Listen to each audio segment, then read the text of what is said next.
Hello everyone, welcome to our LeetCode session. Today, let's take a look at the first problem on LeetCode, to-sum. Now, let's take a look at the problem statement.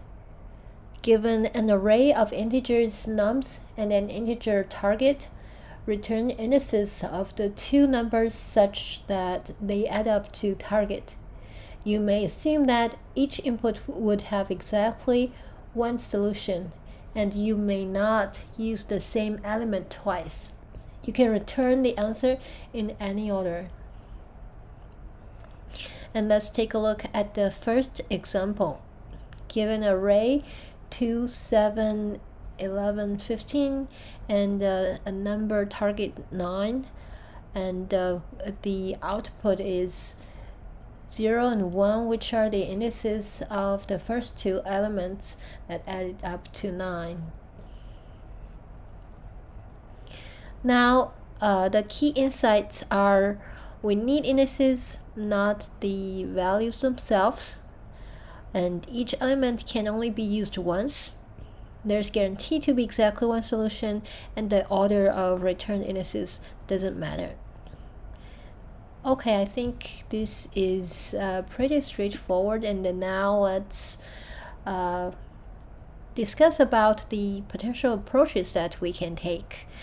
And I would like to use Python as an example. So first intuition is brute force, the most straightforward approach as well, which is to check every possible pair of numbers for each element, look at all the elements that come after it, and see if they sum up to our target. So in this algorithm, we will use nested loop to check all the pairs, and for each pair, check if nums I plus nums j equals the target, and if the answer is yes, then we return the ij pair.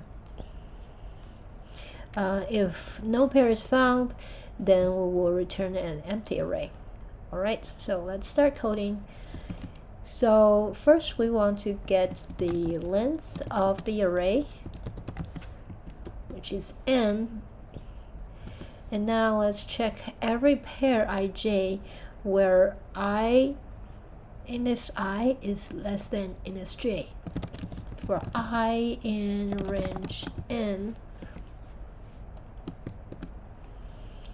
so we want the range to the I to start with index 0 and end with index n minus 1.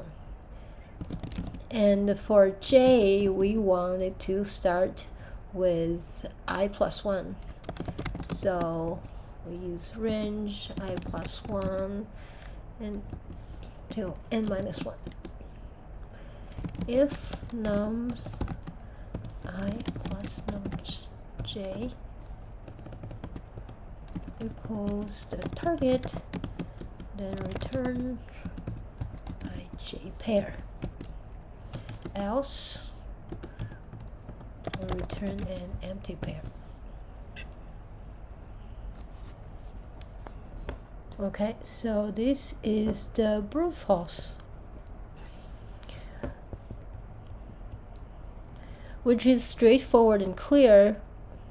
However, the time complexity here is relatively high, which is since there are two for loops, it is big O n squared, and for each element we potentially check all the other elements. In the worst case, we check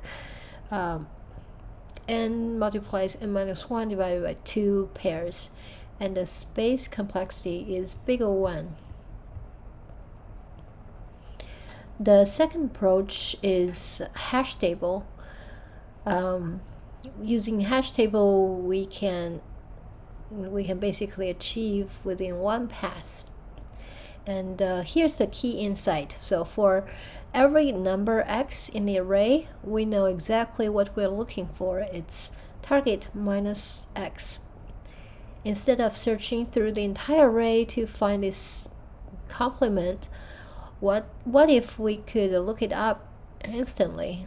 That's where hash tables shine with their big O1 average lookup time. So the algorithm goes by creating a hash table to store numbers we've seen and their indices, and for each number in the array we calculate its complement equals target minus the current number, and check if the complement exists in our hash table. If yes, then we found our pair and we return the indices. If no, then we add the current number and its index to the hash table until we eventually find the result. Okay. So now let's create a hash table. We'll call it seen, which means the value, the numbers and their indices that we have seen. So this is the dictionary to store value index the key value pair. For each index and the number that we see, enumerate nums.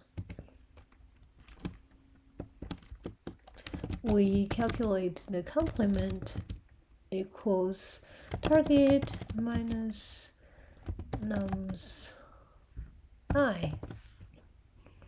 Oh, because we already have the num.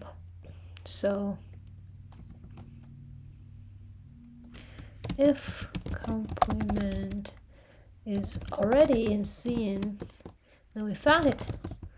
Return seen complement I. We use the seen to retrieve the index of the complement. If not, then we add it to the dictionary.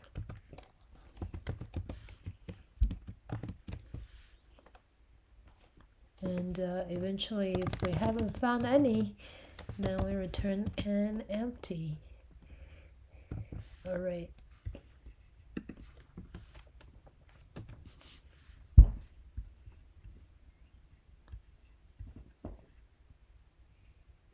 Okay. So by doing this,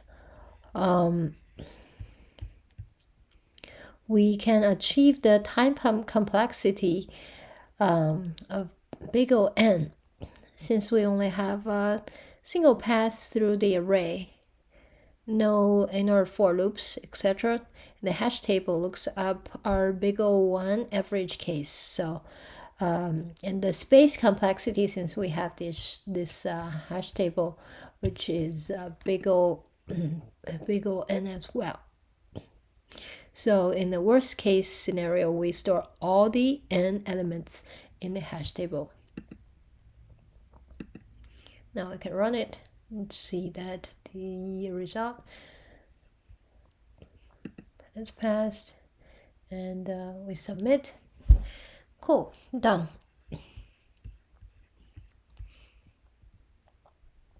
And another potential approach here we can use, which I'm not going to code anymore, but just to mention it, that we can use 2 pointers. And this approach works when the array is sorted. So while the original problem doesn't guarantee the sorting, this is going to be a common interview follow-up. What if the array was sorted?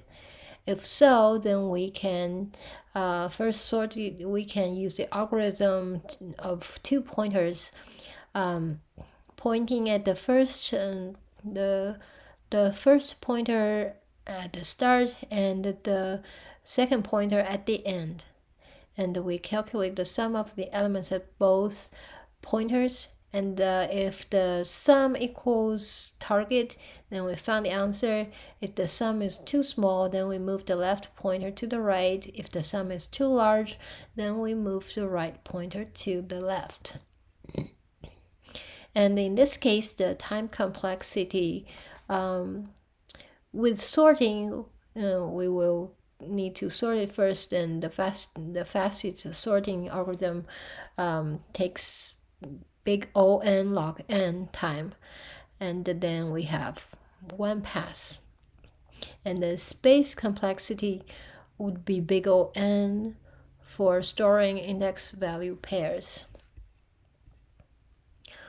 All right, thank you so much for joining today's session, and I'll see you tomorrow. Thank you.